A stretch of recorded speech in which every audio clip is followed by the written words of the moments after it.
자, 여러분들 우리가 275페이지 부동산 투자 분석 기법 들어가도록 하겠습니다.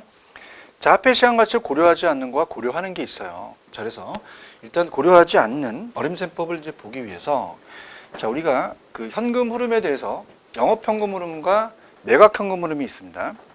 자, 그래서 이제 일단은 만약에 20억을 투자했어요. 총 투자액을 하고 본다면 자, 우리가 지분은 지 거고 저당은 저분 은행 거죠. 그러니까 지분 투자액이 있고 10억의 저당 투자액이 있습니다. 자, 우리가 취득을 해서 운영만 하는 게 아니라 처분도 하죠. 임대료 소득을 얻는 소득, 인컴 게인즈가 있고요. 여러 번 받고 그다음에 처분에 대한 양도 차익이 있어요. 캐피탈 게인, 자본이득이죠. 한 번 받는 거죠.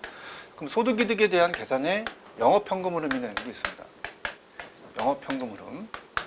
자, 이게 이제 100% 나오는데 영업현금 흐름에 대한 계산은 이제 제가 영업현금 흐름을 쭉 나열했죠.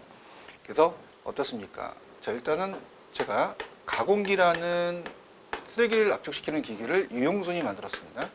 유영순. 탈세를 해서 전부가 보세했더니 다시 영세해지죠. 자, 그래서 자, 어떻습니까? 우리가 갑돌이가 집에 와서 임대 단위수를 봐요. 그래서 임대 단위수가 25칸이다 라고 한다면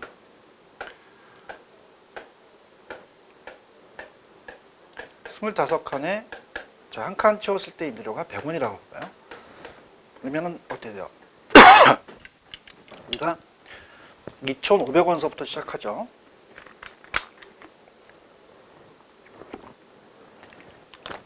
자, 이게 가능 총소득이 되거든요. 자, 그래서 우리가 2,500원서부터 시작합니다. 자, 그래서 아직 채우지 않았지만 가능 총소득이라는 것은 예상하는 거예요. 잠재소득. 공실이 있을 수 있죠. 공실 및, 자, 거기 이제 불량부채라고 얘기도 하고요. 대손충당금이라고 얘기를 해요. 근데 우리 시험 문제는 최근에는 회수 불가능한 임대료 이렇게 나옵니다. 불가능한 임대료. 빼주죠. 그 다음에 자판기나 이런 우리가 주차장 같은 기타 소득이 있어요. 그러니까 이게 뭐냐면 영업의 수익입니다. 영업의 수익이라는 자체는 뭐냐면 우리가 임대료 외수익을 얘기하죠. 그럼 실제로 받아가는 게 유효예요. 유효 총소득, 조속이 되겠죠. 원래 총이라고 하는데 학자에 따라서 조라고 하는 표현을 하는 학자도 있죠. 영업 경비를 뺍니다. 그럼 순영업소득이 나오죠. 순영업소득. 그 다음에 이제 부채 서비스액을 빼요. 부채 서비스액은 우리가 그 원리금이라는 표현을 쓰고요. 원리금은 원금과 이자를 더한 거죠. 그래서 이제 요거 표현을 저당 대부액이 아니라 저당 지불액이라고 잘 나와요. 저당 지불액은 저당 금액이 아니라 그중 부채 서비스 원리금을 얘기합니다. 그럼 세전이 나오잖아요. 그 세전, 현금, 흐름. 수지인데 보통 현금 흐름이 나오고 영업소득세를 빼죠. 그러면 우리가 세후가 된다. 세후 현금 흐름이 된다. 이렇게 표현을 합니다. 자, 그래서 우리가 이 소득만 봤을 때는 조순전후거든요. 조순전후. 그래서 이제 우리가 빼는 것은 경비 내고, 빚 갚고, 세금 냅니다. 그래서 비비세라고 이제 하면서 조순전후라는 자체 때문에 제가 어디를 먼저 보여드리냐면 276페이지입니다. 자, 거기 가시면 어림셈법에 승수법과 수익률법이 있죠. 자, 승수법은 자본회수 기간을 얘기를 해요. 짧아서 좋죠. 그 다음에 수익률은 높아야 됩니다. 조순전후라는 게 눈에 보이실 거예요. 그래서 조순전후에 대한 소득에 따라서 4가지 승수가 있고요. 자, 투자액이 올라갑니다. 얘는 자본회수 기간이니까 투자액을 올리고 소득을 내리거든요. 근데 중요한 것은 조순까지는 총투자가 올라가요. 총투자. 그럼 총투자액이라는 자체는 자, 우리가 20억이라는 전체 금액으로 투자한 걸로 가요. 빚을 아직 안 뺐기 때문에 전체 금액으로 우리가 봅니다. 빚을 안 뺐을 때. 근데 우리가 부채 서비스를 빼고 나서는 지분 투자로 가거든요. 그래서 조순까지는 총투자, 전후는 지분 투자 이렇게 가시고요. 그 다음에 이제 소득만 본다면 가능총소득, 유효, 순소득, 세전, 세후. 그래서 가유, 순, 전후 이렇게 여기서 되거든요. 그 다음에 이제 공시를 빼고요. 공시를 빼고 그 다음에 은행에서 빚 갚고 그 다음에 우리가 경비 내고 빚 갚는다. 그래서 우리가 공, 경, 은, 세 이렇게 해서 공실 빼고 경비 내고 은행 내고 빚 갚고 그래서 그렇게도 우리가 이제 암기할 수가 있는데 하여튼 암기법은 여러 가지가 있으니까 여러분들이 이제 그거는 여러분들이 알아서 하시고요. 자, 그렇다면 이제 시험제 나오는 게 자, 100원에서 10원 빼면은 우리가 90원인데 10원 빼면은 80원이고 10원 빼면은 70원인데 밑에 것보다 위에 게 큰 편입니다. 근데 반드시 큰 게 아니라 얘가 없으면 같을 수도 있다는 거. 특히 아직은 안 나왔지만 유효 위에는 플러스가 있기 때문에 유효가 가능보다 더 클 수도 있고요. 그 다음에 이제 그런 식으로 우리가 시험에 나올 수가 있어요. 그 다음에 이제 계산 문제 같은 경우는 얘가 100원인데 공실이 10%래요. 그러면 10원을 빼잖아요. 그러면 얘가 90원이 되는데 일단은 여기서 1-0.1은 0.9를 곱하면 되거든요. 그럼 우리가 90%를 곱해버리면 돼요. 100원에서. 또 여기다가 얘의 45%, 50%를 경비로 간다. 그러면 45가 되고 90에서 그냥 0.5를 곱해서 45가 되니까 그런 식으로 우리가 계산 방식이 나올 수도 있고요. 그 다음에 이제 100원에서 10원 빼면은 90원인데 90원에서 10원을 더하면 100원이에요. 위에서 올라가서 또 구하라 할 수도 있어요. 이렇게 해서 이제 나올 수가 있다는 거 먼저 체크를 좀 해보셔야 됩니다. 그래서 그런 식으로 이제 우리가 자꾸 연습을 좀 해보시는 게 좋아요. 그래서 우리가 계속 연습을 해보게 되면 자체적으로 그 내용을 확인할 수가 있는 거죠. 자, 그런 식으로 우리가 보시면 됩니다. 자, 그렇게 보시면 되고요. 그 다음에 이제 어떻습니까? 영업경비라는 게 출제가 되거든요. 영업경비에 포함되는 게 있고 포함되지 않는 게 있어요. 자, 그래서 이제 그걸 이제 보겠는데, 자, 일단은 우리가 영업소득세라는 건 이따가 하겠고, 일단은 여러분들이 275페이지로 가시면은, 자, 275페이지 가시면 영업경비라는 게 나옵니다. 자, 영업경비에 포함되는 항목과 포함되지 않는 항목 중에서 포함되는 항목은 재산세가 포함이 되거든요. 재산세. 자, 포함되지 않는 항목은 이제 위주로 이제 나오는데, 자, 공실은 미리 빼줬죠. 그 다음에 부채 서비스세도 빼줄 거고, 소득세도 빼줄 거야. 그렇다면 얘네들은 우리가 어떻습니까? 빼줄 필요가 없단 말이죠. 그럼 공실 및 불량부채 우리가 어떻습니까? 미리 빼줬으니까 빼줄 필요가 없고, 부채 서비스액도 빼줄 필요가 없고, 영업경비에 포함되지 않습니다. 그 다음에 소득세도 세금이니까 나중에 이제 빼줄 거니까 빼주지 않고, 근데 건물에 대한 감가상각비가 있어요. 자, 건물에 대한 감가상각비는 자, 어떻습니까? 건물에 대한 감가상각비다 보니까 자, 이건 회계상이지 실제 영업 우리가 지출 금액이 아니거든요. 그래서 우리가 10월 28일까지 여기 공부가 계속 증가해야 됩니다. 자, 공부가 감소하면 안 되죠. 공부가 감소하면 안 된다. 그래서 공실 및 불량부채, 부채 서비스에 감가상각비 소득세는 포함되지 않는다. 자, 이렇게 암기하시면 좀 수월합니다. 그래서 이런 암기 기법을 좀 가르쳐 드렸습니다. 이렇게 보시면 되고, 그래서 유지관리비, 그 재산세는 포함이 돼요. 보험료도 나갑니다. 광고비, 전기세, 전화도 이제 포함이 되는데, 공실하고 부채 서비스에 소득세, 자본세, 건물의 감가상각비는 안 나간다. 공부 감소 이렇게 해서 보시면 됩니다. 그 다음에 이제 시험에 나오는 게 이제 매각에 대한 이제 그 오른쪽에 맨 끝에 보시면은 지분복귀액이라는 게 있어요. 처분시. 그러니까 처분시에 대한 지분복귀액이 들어가기 전에 이제 영업소득세를 미리 보겠습니다. 그래서 영업소득세를 보게 되면 자, 넘겨보시면은 이제 영업소득세가 나오거든요. 영업소득세가 이제 보게 되면은 어떻습니까? 우리가 그 277페이지 가시면 영업소득세가 있어요. 그 영업소득세가 이제 갖고 우리가 시험 문제, 계산 문제가 출제가 되기 때문에 얘도 출제 예상이 굉장히 높습니다. 얘도 잡으셔야 되는데요. 그 영업소득세를 이제 계산을 해라 이렇게 나올 수가 있기 때문에 이제 우리가 보는데 그 영업소득세를 계산하는 방식이 나옵니다. 그 영업소득세 계산은 밑에 순영업소득으로 계산하나 세전으로 계산하나 결과는 마찬가지예요. 그래서 우리가 대체충당금하고 그 원금 상환분은 세액공제가 안 됩니다. 근데 과세세 대상으로 되는데 감가와 이자는 세액공제가 되거든요. 그래서 제가 감가와 이자는 세액공제가 된다고 미리 말씀드렸죠. 그럼 영업소득세에 대한 계산이에요. 영업소득세 계산. 영업소득세의 계산. 자, 그래서 우리가 순영업소부터 시작을 하거든요. 자, 대체충당금은 세액공제가 안 됩니다. 그러니까 대체충당금은 뭐냐면 영업경비 항목에 들어갔어요, 옛날에. 그래서 자본적 지출로서 취급돼 세액공제가 되지 않는다고 돼 있죠. 우리가 임대아파트 에어컨이나 이런 주방기구를 일정 기간 지나면 대체해줘야 되거든요.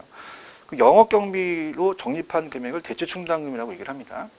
근데 이거를 가만 봤더니 우리가 영업경비에 분류할 때 세액공제가 되는 영업비 지출과 세액공제가 되지 않는 자본비 지출로 나눈다. 그렇다면 부동산의 유효수명이나 가치를 단지 유지시키기 위해서 그냥 뭐 유리창이 깨졌다. 그럼 영업비 지출로 취급되거든요. 세액공제가 돼요. 근데 부동산의 유효수명 가치를 증진시키는 수선비 중에서 자본적 지출이라는 것은, 자, 이거는 이 에어컨이나 이런 것도 투자하게 되면은 건물에 대한 가치를 좀 높이는 거다. 그러니까 월세를 더 받을 수도 있고, 이건 자본적 지출이라는 거죠. 그죠? 그래서 이제 이거는 세액공제가 안 된다는 거예요.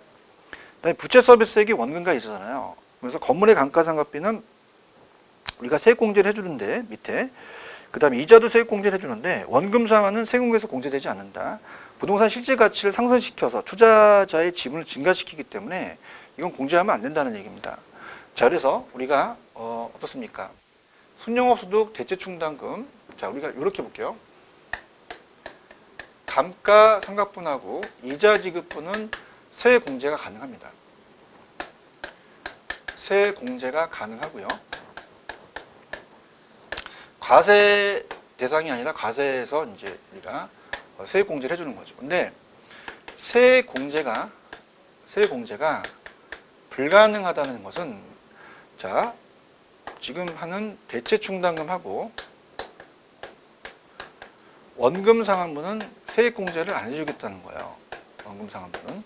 그래서 두 가지 다 외우지 마시고, 정부 입장에서는 세금공제가 되는 게 굉장히 우리가 건방지거든요. 그래서 감히 겁도 없이 세금공제 되느니, 그럼 감히는 빼주는 거죠. 그래서 이제 순서대로 본다면 이제 우리가 거기 나와 있는 순서로 된다면 옆에랑 연결시키기 위해서, 자, 요게 이제 이자 지급분으로 되어 있고요. 그 다음에 감가상각분이라고 되어 있죠. 감가상각분. 그럼 여기서 나오는 게 우리가 과세소득입니다. 과세대상소득. 그래서 우리가 세법 시간에 과세소득이라는 거 배우시죠. 거기다가 세율을 곱하게 되면 영업소득세가 돼요. 영업소득세. 자, 그러면 요게 이제 세전으로 했을 때랑 똑같거든요. 근데 세전으로 구한다는 건 아직 안 나왔는데 간평시험에 나왔기 때문에 여러분들이 공부를 하셔야 됩니다. 그러면 세전 현금 수지로 계산할 수 있다. 그럼 대체충당금 들어가요. 들어가고, 그 다음에 어떻게 됩니까? 대체충당금 들어가고 원금상환분은 안 들어가죠. 원금상환분은 더해줘야 되고, 그 다음에 감가는 빼줍니다. 감가상각분은 공제를 해주겠다는 거예요. 자, 그럼 어떻습니까? 여기서 우리가 봤을 때 여기서 빼주는 게 원리금이거든요. 원리금. 그럼 원리금이라는 가치는 원금 플러스 이자를 얘기하거든요. 그렇기 때문에 이자는 빼줬기 때문에 또 빼주면 안 되고, 원금은 빼주지 말아야 빼줬기 때문에 다시 더해주는 거죠. 그래서 여기에 나와 있는 것이 영업소득세가 똑같아지거든요. 그럼 눈썰미가 있으신 분은 여기 이자와 원금상환분이 다르죠. 그래서 우리가 암기하실 때 이거를 순대 가미로 암기하세요. 감가와 이자는 세액공제가 된다. 그래서 집에 가실 때 순대를 사가시면서 순대를 많이 처먹는 분이 어떤 자녀분이 계신다. 네가 순대를 많이 먹다니 감히 이렇게 하시면 되거든요. 자, 그런 식으로 이제 하시게 되면은 이제 조금 수월하게 우리가 계산 문제를 풀 수가 있어요. 자, 그렇게 여러분이 이제 보시면 되고요. 그 다음에 이제 지분 복귀액이라는 게 있습니다. 275. 그래서 275페이지로 가시면 지분 복귀 계산이라는 게 있죠. 그래서 이건 굉장히 중요하기 때문에 시간을 안분을 좀 더 하셔야 돼요. 자, 지분 복귀액이라고 나온 적도 있었습니다. 회계 계산. 그래서 보통 매각현금으로 나오죠. 매각현금으로. 그럼 지분이라는 돈은 내 돈이거든요. 내 돈이 취득 때 들어갔죠. 그래서 운영 때 들어오는 게 아니라 처분 때 들어옵니다. 그래서 이제 만약에 20억으로 취득을 해서 내 돈이 10억이 들어가서 20억으로 팔았으면 20억이 양도가격이죠. 그래서 이제 공실이나 이런 게 없기 때문에 위에 건 싹 지워지고 여기서부터 매도 가격서부터 가는 거죠. 그래서 이걸 총 매각대금이라고 하거든요. 총 매각대금. 그러면서 이제 우리가 중개수수료, 매도 경비 나가고요. 그럼 순매도액이 나옵니다. 순매도액을 봤을 때 자, 아직 상환되지 않은, 자, 예를 들어서 만약에 10억을 빌려서 5억을 갚았어요. 5억은 아직 상환되지 않기 때문에 그걸 미상환 저당 잔금이라고 하죠. 미상환 저당의 잔금이다. 이렇게 합니다. 그럼 세전이 되거든요. 세전 지분 복귀가 되고, 제가 EBS 강의할 때 많은 분들이 얘기하시는 게 자본이득세라고 우리 시험 문제는 캐피탈 게인스 학문적인 접근이 나오는데 이게 뭐예요? 근데 이게 양도소득세거든요. 그래서 세후 지분 복귀가 된다. 그럼 아까 조순전후 비비세죠? 그럼 얘는 매순전후예요. 매순전후 비비세. 그 다음에 이제 이건 총이니까 총순전후 비비세. 그 다음에 비비세. 경비 내고 빚 갚고 세금 냈자. 그래서 그런 식으로 보시면 됩니다. 자, 그러면 이제 넘기셔서 어림셈법이라는 자체를 볼게요. 자, 어림셈법이라는 자체는 요걸 염리 그대로 가져가셔야 돼요. 어림셈법은 조순전후가 있다는 걸 아직 안 지웠습니다. 그럼 조순까지는 총투자고 전후는 지분투자예요. 그래서 승수법은 어림셈법과 어림셈법과 수익률법이 있다고 배우셨죠. 그러니까 승수는 순소득 승수가 제일 잘 나오고 자본회수 기간을 얘기합니다. 자, 그래서 우리가 승수는 자본회수 기간이기 때문에 승수는 작을수록 좋아요. 그래서 조순전후로 암기하시라 그랬죠. 조순전후가 있습니다. 자, 조는 조소득이죠. 조소득 승수가 있고, 수는 순영업이 생략될 수 있어요. 순영업 소득 승수. 그 다음에 전은 세전, 현금, 수지, 흐름이라고 그냥 합시다. 우리가 보통 흐름으로 잘 나오거든요. 이제 나오는 거 다른데 그냥 수지로 갈게요. 현금, 수지, 승수. 자, 그 다음에 세후, 현금, 수지, 승수. 세후, 현금, 수지, 승수. 자, 그럼 우리가 총투자, 조순까지는 총투자가 올라가죠. 그래서 조순까지는 총투자가 올라가요. 그냥 투자액은 제가 이렇게 하겠습니다. 시간관계상. 그 다음에 전후는 지분투자가 올라갑니다. 지분투자 이렇게 합니다. 지분투자로 올라간다. 자, 그럼 우리가 앞에 게 내려오거든요. 조소득이 내려오고요. 그 다음에 순소득이 내려오고, 그 다음에 세전이 내려와요. 세후가 내려옵니다.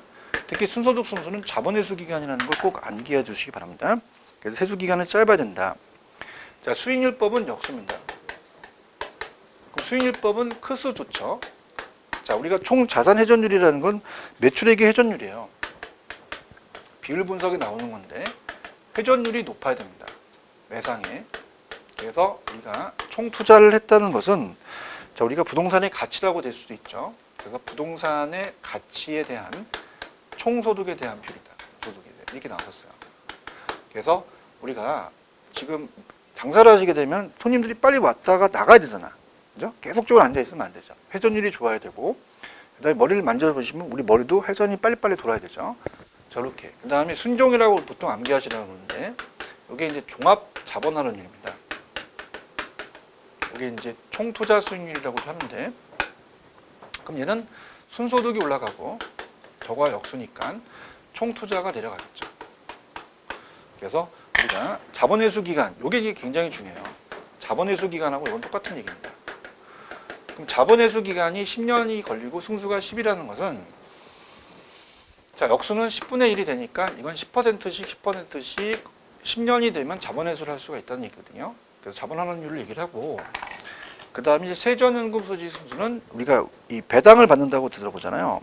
배당은 이제 보통 세전으로 받거든요. 그러니까 지분 배당률이라고 나옵니다. 지분 환원율이라고도 나오고.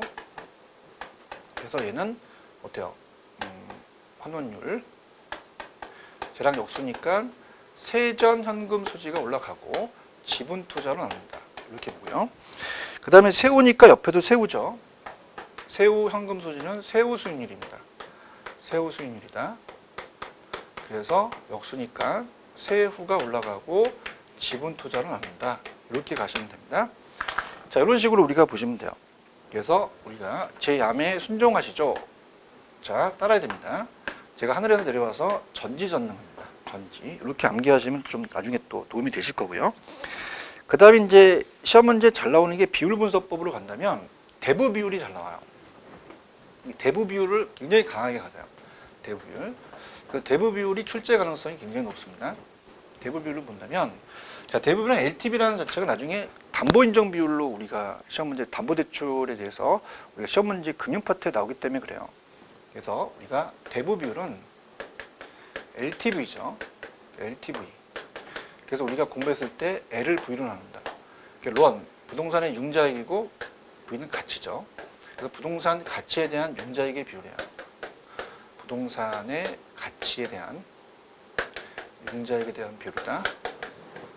그래서 만약에 70% 땡겨준다. 1억 중에서 7천만 원을 빌려주는 거죠.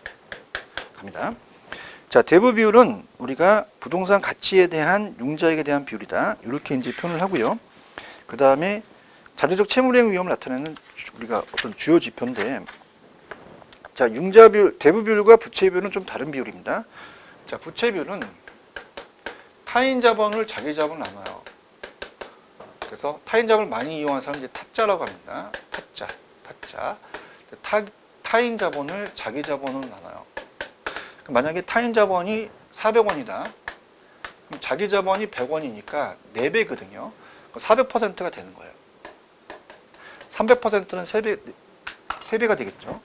그럼 대부 비율이 50이라면, 자, 타인이 50이라면, 나도 50이 됩니다. 그럼 1이 되니까 100%가 되고요. 자, 타인 돈이 만약에 60%라면, 나는 40이 되죠. 그러다 보니까 1.5가 되니까 150%가 되겠고, 타인이 80이에요. 그럼 나는 20이거든요. 그럼 80에서 20이니까 4배니까 400%가 되죠. 그럼 대부 비율이 높을수록 부채 비율도 높아진다. 관계가 있습니다. 이렇게 보시면 되고, 대부 비율이 높으면 원리금의 부담이 커지므로 차입자의 채무의 가능성이 높아지죠. 이자율도 상승합니다. 자, 이것도 나왔었어요. 시험 문제. 그 다음에 대부율이 증가하면 부채 비율도 증가한다. 밑에 부동산 가치가 하락하는 경우 대부 비율이 100%를 초과할 수 있다. 자, 처음에 100% 초과해서 은행 빌려준 돈은 없잖아요. 근데 이제 1억에서 7천만 원을 빌렸는데 집값이 떨어집니다. 그죠? 그럼 우리가 요게 7천만 원이 되면 100%가 되고 5천만 원까지 떨어지면 100%를 초과할 수도 있다는 거죠. 자, 근데 부채 감당률이 제일 잘 나와요. 부채 감당률도 100%입니다. 자, 부채 감당률은 자, 밑에 이제 우리가 부채 감당률이라는 자체를 가지고 이제 계산 문제가 제가 해놨는데요. 이 부채 감당률을 가지고 대출액을 구하라는 게 나오거든요. 나중에 이제 이거는 기출문제 때 제가 해드릴게요. 그래서 자, 이거는 이제 우리가 상업용 부동산에서 제가 왜 상가 건물에 순두부찌개가 있는데 너무 장사가 잘 된대. 제 친구가 그걸 믿고 돈을 빌려서 2라고 한다면 1보다 크니까 순투부라고 그랬죠. 순투부. 투는 나누는 겁니다. 부. 풍용업 소득을 부채 서비스액으로 나눠요. 부채 서비스액. 부채 서비스액이 원리금이거든요. 그래서 이거와 이걸 주어지고 원리금을 주어진다면 원리금은 대출액 곱하기 저당상수니까 저당상수를 나누게 되면 대출액이 나오거든요. 그래서 이거는 1보다 커야 된다. 그래서 너무 중요합니다. 그래서 얘는 부채 감당률이 1보다 작으면 차입자 은행 다 위험해요. 소득이 부채를 감당하기 부족하고요. 부채 감당이 1이면 우리가 어떻습니까? 똑같다 보니까 순용업 속의 부채 서비스를 빼면 세전이 되잖아. 그럼 100원에서 100원 빼면 0이 되니까 얘는 세전이 0이 되고 지분 배당률도 0이 된다. 지분 배당률도 어떻습니까? 우리가 어때요? 지분 배당률도 지분 배당률이라는 자체는 앞쪽에서 왜 세전이 0이니까 지분 투자액 0이 되겠죠. 자, 그렇게 보시면 되고 그 다음에 1이면 우리가 위험하고 1보다 커야 된다는 거 꼭 잡아가시고 자, 채무이행률은 우리가 채무이행률은 어떻게 돼요? 낮아야 되는 거죠. 얘는 높아야 되고 채무이행하면 안 되잖아요. 그래서 채무 불이행률은 낮아야 된다. 그래서 유형부. 그래서 우리가 유효 총소득을 영업 경비와 실제로 나가는 경비와 부채 서비스액으로 나눠서 자, 경비와 빚이 너무 많으면 안 되잖아. 그래서 채무이행도 낮아야 된다. 그래서 얘도 낮아져야 된다는 겁니다. 유효 총소득이 영업 경비와 부채에서 감당할 수 있는 능력이라 나왔었거든요. 똑같으면 우리가 손익분기점이나 손익분기점이라고 얘기하고 영업 경비와 부채세 유효성이 차지하는 비율이 크면은 채무이행이 커져요. 그럼 이를 초과한다면 수입이 우리가 나가야만 하는 지출에도 부족하다는 거죠. 채무이행률 실제로 얼마만큼의 채무이행이 있었느냐를 나타내는 것은 아니라 부채 감당과 마찬가지로 차입자의 채무이행 가능성을 나타내는 비율이기 때문에 그렇습니다. 자, 밑에 대출 금액을 구하는 게 있는데, 이거 그냥 해볼게요. 자, 우리가 또 나중에 하게 되면 또 안 되니까 그냥 들어가겠습니다. LTV하고 부채 감당률을 가지고 대출 금액을 산정하라고 상가 건물이 나오거든요. 그럼 LTV가 더 빠릅니다. 그럼 LTV가 담보 가치가 20억이에요. 20억이고, 자, 그 다음에 대부분이 60%입니다. 그럼 요걸 하게 되면은 그냥 우리가 12억이 되거든요. 부채 서비스까지는 가지 마세요. 12억이 된다. 그 다음에 이제 부채 감당률로 간다면, 부채 감당률은 1.2억이 우리가 순소득이 돼요. 그러니까 우리가 얘와 1, 얘가 6이고 얘가 2면 얘가 X가 얼마냐는 게 나오거든요. 그럼 나누면 된단 말이에요. 그럼 우리가 순소득이 1.2억, 1억 2천이 되고, 자, 부채 감당률이 얼마예요? 1.5가 되거든요. 1.5가 됩니다. 그럼 1.5가 되니까, 자, 요거는 이제 1.2억을 1억 2천을, 자, 어떻게 돼요? 1.5로 나누면 되죠. 1억 2천을 우리가 나누기 1.5로 나누게 되면 8천만 원이 떨어지거든. 부채 서비스액이 8천이에요. 8천만 원. 이 8천만 원이라는 자체는, 자, 우리가 대출 가능 금액 곱하기 저당상수란 말이죠. 우리가 알고 싶은 게 대출 가능 금액이니까 저당상수는 보통 0.1이 나오거든요. 그럼 공 하나 붙으니까 8억이 되거든요. 그래서 부채 감당률로 구하게 되면 8억이 됩니다. 그럼 여기서 안 나왔지만 이 둘 중에서 적은 금액을 선택하는 게 되거든요. 자산가치라는 자체는, 부동산 자산가치라는 것은 대부비를 얘기하고, 현금수지라는 자체는 상가 건물에 대한 우리가 어떻습니까? 가공기 유용순 부세 형세 같은 현금 수지를 갖고 따진다는 거, 그렇게 정리하시면 되거든요. 자, 그래서 우리가 지금까지는 화폐 시장 가치를 고려하지 않는 거였습니다. 오른쪽에 이제 화폐 시장 가치를 고려하는 할인 현금 수지 분석법이 굉장히 어렵거든요. 그래서 이제 그거를 우리가 가기 전에, 자, 일단은 우리가 요거는 이제 나중에 이제 들어갈 거고요. 그렇다면 이제 지금 했던 거는 우리가 어림세법까지 갔었죠. 그래서 이제 우리가 17강까지 갔었고, 다음 시간에는 이제 18강으로 할인연금 수지분석법으로 들어갈 겁니다. 할인연금 수지분석법 18강서부터 이제 다음 주에 다음에 이제 제가 해드리도록 하고요. 자, 그 다음에 이제 정리를 좀 해볼게요. 자, 자체적으로 좀 어려워요, 이쪽 파트가. 그래서 이제 투자 파트가 가장 출제 빈도가 높고, 그 다음에 우리 수강생분들이 가장 어려운 파트가 이쪽 파트입니다. 그래서 굉장히 좀 어려워하시기 때문에 다시 한번 들어가 본다면, 자, 일단 앞쪽으로 가셔서 다시 복습을 해보죠. 일단 앞쪽으로 가셔서 어떤 게 중요하냐면, 지금 현금 수지 측정에서, 자, 우리가 275페이지에 가공기 유용순 부세 형세라는 걸 외웠던 거는 앞자만 따서 오지선다로 찾는 객관식이니까 그렇게 암기하시고, 그 다음에 영업경비에 포함되지 않는 건 공부감소, 공실 및 불량부채, 회수 불가능한 임대료와 우리가 부채 서비스액, 감가, 건물의 감가와 소득세는 포함되지 않는다. 그 다음에 순대가미로 암기하시잖아요. 순영업소득과 대체 충당을 더하고 감가와 이자는 빼준다. 세대원감이라고 하는 오른쪽도 나올 수가 있기 때문에 이것도 무시하지 마시고요. 승수법은 순소득 순수가 제일 잘 나와요. 자본회수 기간이 짧아야 되죠. 그 순소득 순수가 크다는 것은 자본회수 기간이 길다는 거거든요. 그 다음에 이제 순소득 순수와 종합자본 할인율, 전지, 세전현금 수수와 지분배당 역수라는 거. 그 다음에 이제 부채 감당률, 대부비율이 높을수록 부채 비율은 커지겠죠. 그 다음에 이제 이 대부비율과 부채 감당률로 해서 상가 건물을 대출액을 구하는 게 나올 수 있죠. LTV가 먼저고, 부채 감당률은 순소득이 있고 부채 감당률 나누게 되면 부채 서비스액이 나오면 저당수로 나눠본 대출 금액이 나옵니다. 그 중에 작은 금액이고, 부채 감당률이 가장 출제 빈도가 높기 때문에 꼭 공부해 두시고, 채무이익률은 낮아야 돼요. 그래서 부채 감당률은 부채를 감당하는 능력을 얘기를 해요, 은행이. 그래서 1이면 차입자, 대출자 다 위험하고요. 1보다 작으면 순소득이 부채 서비스를 감당할 수 있는 능력이 적습니다. 충분하려면 1.0 이상이 되는 걸 꼭 기억하셔서 보시기 바랍니다. 자, 요번에 본 거는 화폐 시장 가치를 고려하지 않는 거였어요. 근데 다음에 이제 우리가 나가실 건 화폐 시장 가치를 고려하는 할인 현금 수지 분석법을 배우실 겁니다. 그래서 할인이라는 건 미래 가치를 현재 가치로 바꾸기 때문에 현가가 들어가면 고려하거든요. 그래서 자, 그거는 이제 다음에 제가 어때요? 표시를 해 놓으셔서 우리가 8강은 279페이지부터 다음 시간 또 하도록 하죠. 자, 우리가 다음 시간 또 뵙도록 하겠습니다. 수고하셨습니다.